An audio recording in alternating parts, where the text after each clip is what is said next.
We're in the What on Earth Am I Here For book, and we're looking at day 2. Okay, and day 2 says, the title for day 2 says, You are not an accident. So you're not an accident.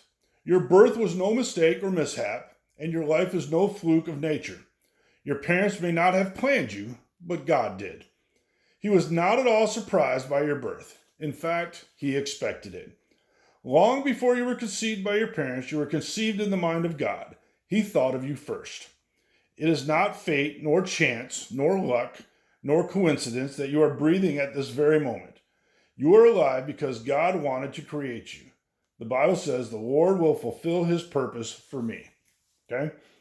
So we have to look at the fact that God designed you. God prescribed every single detail of your body.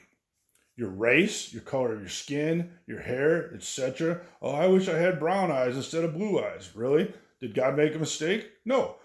Your body type, etc., etc., right? God designed you exactly how he wanted you. In Psalms 13 or 139, it says, You know me inside and out. You know every bone in my body. You know exactly how I was made. Bit by bit, I was sculpted from nothing into something. Also know that God planned the days of your life in advance. He knew exactly the time period, the place, the country, the part of the country that you would grow up in. He knows how long you're going to live and what you're going to do in your life.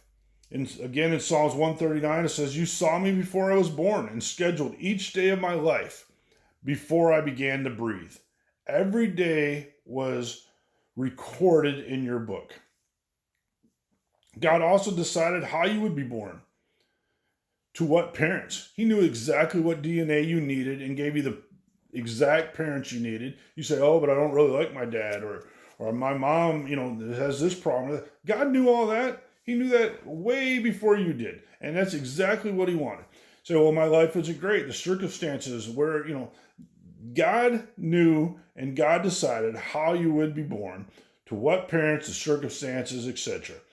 God planned it all with great precision. And God is love. God knew exactly what he was doing, and God's love will help you get through whatever the circumstances might be. Remember, day 1, we talked about it's not about you. So day 2, you're not an accident. God knew what he was doing. Okay? So if we look on page 29 of your book, it says this. But there is a God who made you for a reason, and your life has profound meaning. We discover that meaning and purpose only when we make God the reference point of our lives. The Message paraphrase of Romans 12:3 says, the only accurate way to understand ourselves is by what God is and by what he does for us. Lastly, in Isaiah 46, it says this, I have carried you since you were born. I have taken care of you from your birth. Even when you are old, I will be the same. Even when your hair has turned gray, I will take care of you. I made you and will take care of you.